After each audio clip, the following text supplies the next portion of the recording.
নমস্কার বন্ধুরা, গৃহস্থের টুকিটাকির আরেকটি নতুন ভিডিওতে তোমাদের স্বাগত জানাই। আশা করছি তোমরা সকলে ভালো আছো। আমিও খুব ভালো আছি। আজকে আমি তোমাদের সঙ্গে শেয়ার করব আমি কি করে আমার ফ্রিজটা ক্লিন করি আর অর্গানাইজ করি। আমি প্রথমে দেখো আমার ফ্রিজ থেকে সব কিছু বার করে নিচ্ছি। একে একে সব বার করে নিয়ে টেবিলের মধ্যে রেখে দিলাম। এরপর আমি একটা বড় বাটির মধ্যে কিছুটা নর্মাল জল নিয়ে নেব। তার সঙ্গে নেব একটা শ্যাম্পু দিয়েই আজকে আমি আমার ফ্রিজটা ক্লিন করব। আর একটা সুতির কাপড়। প্রথমে জলের মধ্যে শ্যাম্পুটাকে ভালো করে গুলে নেব। আমি বরাবরই শ্যাম্পু দিয়েই ফ্রিজ পরিষ্কার করি। আর যাদের ফ্রিজে খুব দাগছোপ হয় তারা পুরনো স্কচ ব্রাইট ব্যবহার করতে পারো, কিন্তু আমি কোনো স্কচ ব্রাইট ব্যবহার করি না, কারণ মাঝে মধ্যে ক্লিন করে নিই বলে খুব একটা নোংরা হয় না। দেখো অল্প স্বল্প নোংরা হয়েছে। এটা আমি সুতির কাপড় দিয়েই মুছে নেবো। প্রথমে ট্রেগুলো সব একে একে বার করে নেবো, দিয়ে ফ্রিজটা পুরো একদম ফাঁকা করে দেবো। আমি ডিপ ফ্রিজটা এখন হাত দেবো না, কারণ ডিপ ফ্রিজে বরফ জমে আছে। আগেই ট্রেগুলো ধুয়ে নিই, ততক্ষণে ডিপ ফ্রিজের বরফটা আশা করি গলে যাবে। আমি যে ডিশওয়াশারটা ব্যবহার করি সেইটা দিয়েই এই ট্রেগুলো ধুয়ে নেব। আর পুরনো স্কচ ব্রাইট দিয়ে ধুবো, যাতে কাচের মধ্যে কোনো স্ক্র্যাচ না আসে। আমি ফ্রিজে সব সময় ম্যাট পেতে রাখি, যাতে এই কাচের মধ্যে একটুও দাগ না হয়। আর কোনো খাবার পড়লে একটু মুছে নিলেই পরিষ্কার হয়ে যায় সহজেই। আমার ফ্রিজের বয়স হলো 13 বছর, কিন্তু কোনো দাগ ছোপ নেই। একটু যত্ন করলেই আমরা কিন্তু জিনিস ভালো রাখতে পারি এবং অনেক দিন ব্যবহার করতে পারি। একে একে দেখো এগুলো আমার সব ধোয়া হয়ে গেল। এবার সব দাঁড় করিয়ে রেখে দেবো যাতে জলটা ঝরে যায়। আর ম্যাটগুলোও আমি একইভাবে ধুবো। ম্যাটগুলোও ধুয়ে নিলেও ম্যাটগুলো পরিষ্কার হয়ে যায় আর নষ্টও হয় না। সব দেখো ধুয়ে নিয়েছি, এবার রেখে দিলাম। এরপর আমি ফ্রিজটাকে পরিষ্কার করে নেব। ওই শ্যাম্পু জলটা দিয়ে ফ্রিজটা আমি ভালো করে মুছে নেব। আমার চ্যানেলটা যদি তোমাদের একটুও ভালো লেগে থাকে তাহলে যারা পুরনো বন্ধু আছো তারা একটা লাইক করে দিও, আর যারা নতুন বন্ধু আছো প্লিজ সাবস্ক্রাইব করে আমার পাশে থেকো। শ্যাম্পু জলটা দিয়ে আমি ফ্রিজটা ঘষে ঘষে চারিদিক ভালো করে পরিষ্কার করে নেব। আর ভেতরটা যেরকম করব আবার ওই জলটা পাল্টে আবার আরও শ্যাম্পু একটু দিয়ে আবার বাইরেটাও আমি কিন্তু শ্যাম্পু দিয়েই মুছবো।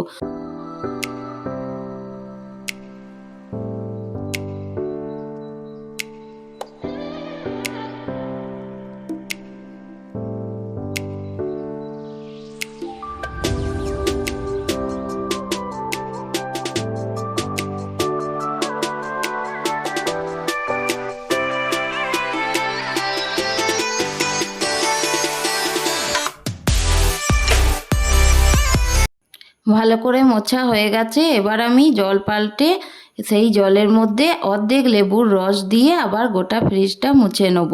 এটা আমাকে দোকান থেকেই বলে দিয়েছিল ফ্রিজ কেনার সময়। তারপর আমি এভাবেই ফ্রিজ পরিষ্কার করি। এই লেবু জলটা দিয়ে ফ্রিজটা মুছে নিলে সুন্দর একটা স্মেল বেরোয় আর ভালোও লাগে। বেশ লেবু লেবু গন্ধ ছাড়ে, ভালোও লাগে।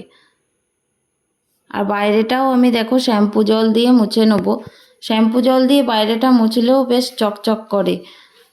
বাইরেটা এই জল দিয়ে যে মুছছি কোনো জলের কিন্তু কোনো দাগ হয় না। আমি এই সুতির কাপড়টা একদম শুকনো করে নিংড়ে নিয়ে তারপর আমি মুছছি। তার ফলে জলের কোনো দাগও হয় না, আর শ্যাম্পু দেওয়ার জন্য বেশ ঝকঝকও করে।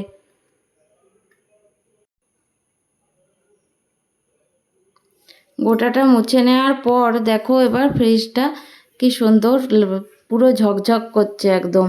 আর আমার ফ্রিজ যে 13 বছর হয়ে গেল দেখলে বোঝাই যাবে না, দেখলে মনে হবে এই নিয়ে আসা হয়েছে দোকান থেকে। ফ্রিজে কোনো স্ক্র্যাচ নেই। এরপর ট্রেগুলো একে একে সেট করে নেব। ট্রেগুলো সেট করা হয়ে গেলে আমি ডিপ ফ্রিজটা ক্লিন করে নেব। এতক্ষণে ডিপ ফ্রিজের বরফটা পুরোই ছেড়ে গেছে। সবজির জায়গাটাও দেখো রেখে দিলাম। আর সবজির ট্রেটা যেটা আছে ওটার তলে কিন্তু আমি প্রথমে একটা খবরের কাগজ দিই, তারপর সবজিগুলো রাখি, না হলে কিন্তু প্রচণ্ড ওটা বারবার নোংরা হয়ে যায়। সেই জন্য খবরের কাগজটা পাল্টে নিলেই হয়ে যায়। খবরের কাগজ দিয়েই আমি সবজিগুলো রাখি। এরপর ডিপ ফ্রিজটাও আমি একইভাবে প্রথমে শ্যাম্পু দিয়ে পরিষ্কার করব, আর তারপর লেবুর রস দিয়ে। প্রথমে দেখো শ্যাম্পু জল দিয়ে ভালো করে পরিষ্কার করে নেবো। ডিপ ফ্রিজটাও দেখছো আমার কিন্তু খুব একটা নোংরা নেই, পরিষ্কারই। শ্যাম্পু জল দিয়ে প্রথমে মুছে নিলাম, এরপরে লেবুর রস দিয়ে লেবু জলটা দিয়ে মুছে নেব। লেবু জলটা দিয়ে মোছার পর ডিপ ফ্রিজে যা ছিল একে একে রেখে দেবো। প্রথমে বরফ আর বরফের ট্রেটা রাখবো, আর তারপর মাছ ছিল ফ্রিজে, মাছটা আবার ঢুকিয়ে দেবো।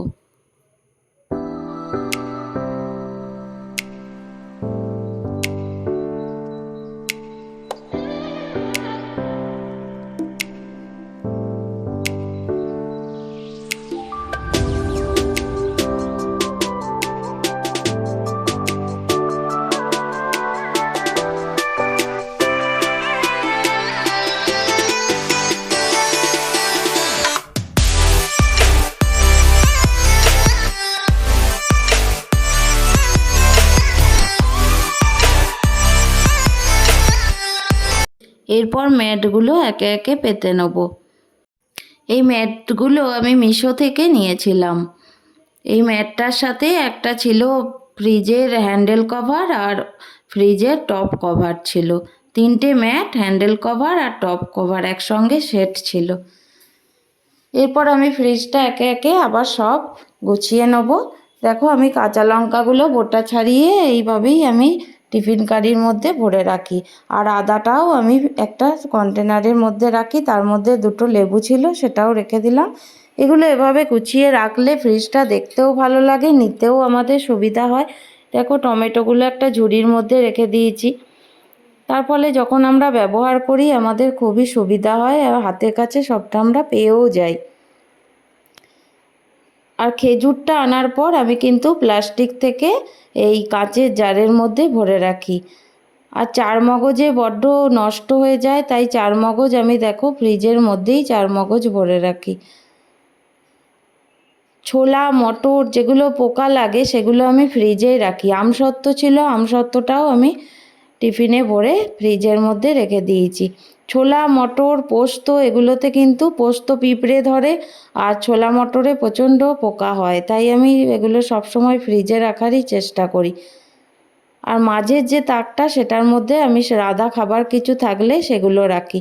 আর এদিকে হ্যান্ডেলের যে ওপরের একটা, সেখানে আমি ডিমগুলো রেখে দিই। ডিম যখন আনে আমাদের এক ট্রে করে ডিম আনে, সেই জন্য ওপরে আমি ডিমগুলো এভাবেই সাজিয়ে রাখি। এখন যে কটা আছে সেটা রেখে দিলাম। আর ডান দিকটায় আমার হাতে করা কিছু ফেস প্যাক আছে, সেইটা রেখেছি। আর বাঁদিকে তো দেখলে চকলেট রেখেছি। কাজু কিশমিশ চীনাবাদাম আমন্ড এগুলো কিন্তু প্রচণ্ড পোকা হয় বাইরে যদি বেশি পরিমাণে থাকে, তাই আমি এগুলো ফ্রিজে রাখারই চেষ্টা করি। সমস্ত সব কিছু যে কোনো বাদাম এবং কাজু কিশমিশ সবই আমি কিন্তু কাঁচের জারে ভরে ভরে ফ্রিজে রাখি।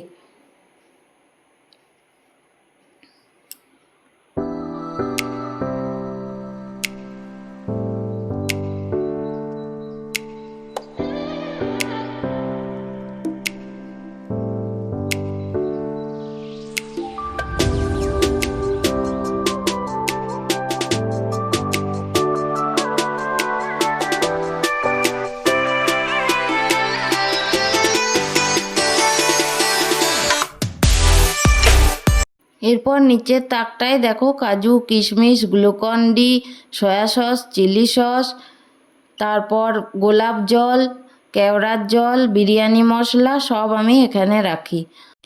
এইটা হলো কাসুরি মেথি আর চাট মশলা সব আমি ফ্রিজে রাখি। কাসুরি মেথি বাইরে বেশি দিন থাকে না, তাহলেই কিন্তু পাতাটা সাদা সাদা হয়ে যায়, সেই জন্য আমি ফ্রিজে রেখে দিই। ফ্রিজে কিন্তু 1 বছর ভালো থাকে। নিচের একটার মধ্যে আমি এবার প্রথমে রাখলাম আম পান্না, আর তারপরে কিষানের ম্যাঙ্গো স্কোয়াশ, আর এরপর 3টে জলের বোতল এখানে রেখে দেবো। আপাতত যেটুকুনি আমার কাছে জিনিস আছে সেটা দিয়েই আমি ফ্রিজটা সাজিয়ে নিলাম।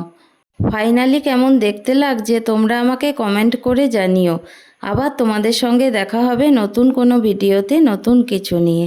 আজকের মতো এইটুকুই।